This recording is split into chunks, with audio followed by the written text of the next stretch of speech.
ஒரு நாள் எலி போய் கடவுள்கிட்ட கேக்குது, கடவுளே எனக்கு எலியா இருக்க பிடிக்கல, இந்த பூனை எல்லாம் என்ன துரத்துது, தயவு செஞ்சு என்ன பூனையா மாத்தி விட்டுருங்க. கடவுளும் சரி சொல்லிட்டு இப்ப பூனையா மாத்தி விட்டுறாரு.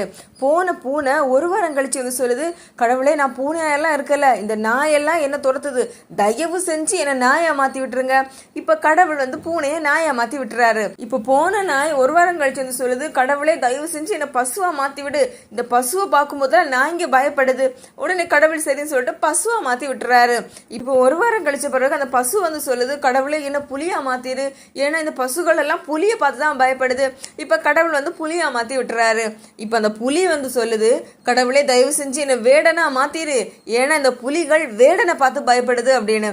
இப்ப கடவுள் வந்து அதை வேடனா மாத்தி விட்டுறாரு. இப்ப வேடனா போனவன் வந்து சொல்லுது, கடவுளே என்ன வேடனுடைய மனைவியா மாத்திரு, ஏன்னா வேடன் அவனுடைய மனைவியை பார்த்து தான் பயப்படுறான் அப்படின்னு. உடனே இப்போ கடவுள் வந்து வேடனுடைய மனைவியா இப்ப அந்த எலியை மாத்தி விட்டுறாரு. இப்ப போன வேடனுடைய மனைவி வந்து சொல்லுது, கடவுளே தயவு செஞ்சு என்ன திரும்ப எலியாவே மாத்திரு, ஏன்னா வேடனுடைய மனைவியே என்ன பார்த்துதான் பயப்படுறா அப்படின்னு.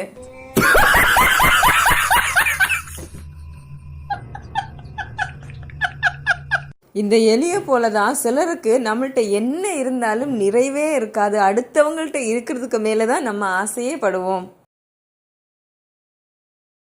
அவனுக்கு நீண்ட நாளா ஒரு ஆசை, தனக்கு ஒரு புல்லட் பைக் இருக்கணும், அதோட தனக்கு ஒரு காதலி இருக்கணும், அவளை அந்த பைக்ல உட்கார வச்சு ஊர் ஊரா சுத்தி வரணும் அப்படின்னு ஆசைப்படுறான். அது மாதிரி கஷ்டப்பட்டு எப்படியோ புல்லட் வாங்கிட்டான். அப்புறம் காதலியும் கிடைச்சிட்டா. இப்ப காதலிய அந்த பைக்ல உட்கார வச்சு ஊர் ஃபுல் சுத்திட்டு வரும்போது காதலி பேசக்கூடிய வார்த்தைகள் அவன் காதல விழல. ஏன்னா அந்த பைக்கு அதிகமா சத்தம் போடுது. உடனே நினைக்கிறான், இவ்வளவு இனிமையா பேசக்கூடிய காதலியினுடைய சத்தம் எனக்கு கேட்கவில்லையே அப்படின்னு சொல்லி பைக்கை வித்துட்டு சாதாரண ஒரு பைக் வாங்கிக்கிறான். இப்ப காதலி வச்சு சுத்தும் போது காதலி பேசுறதெல்லாம் இவன் காதல விழுது. இப்ப லாஸ்டா 2 பேருமே திருமணம் பண்ணிக்கிறாங்க. திருமணம் முடிஞ்ச 1 வருஷம் தான் ஆச்சு. அதுக்குள்ள இந்த பைக்கை வித்துட்டு அவன் திரும்பவும் புல்லட் பைக்கே வாங்கிக்கிறான். ஏன் அவன் பைக் வாங்கினான்னு தெரியுமா? மனைவி பேசினது அவன் காதல விழாம இருக்கிறதுக்காக.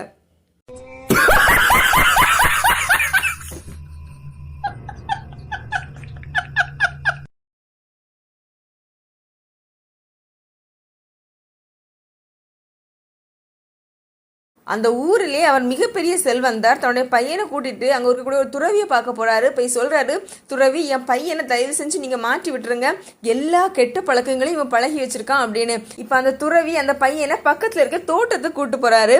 ஃபர்ஸ்ட் ஒரு சின்ன புல்லை காட்டி சொல்றாரு, இதை நீ பிடுங்க தம்பி அப்படின்னு.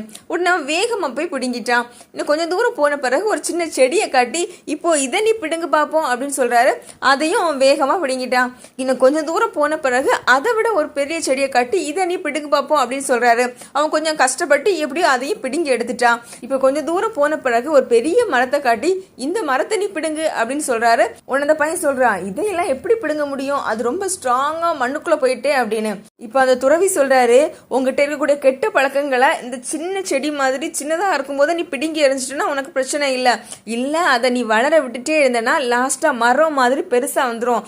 அதுல இருந்து நீ வெளியில வரணும்னு நினைச்சாலும் ஒன்னு அப்புறம் அதுல இருந்து விடுவிக்க முடியாது அப்படின்னு இப்போ அந்த பையன் புரிஞ்சுக்கிறான். தன்னுடைய கெட்ட பழக்கத்தை எல்லாம் இன்னையோட விட்டுறேன் அப்படின்னு துறவிக்கு சத்தியம் செஞ்சுட்டு போறான்.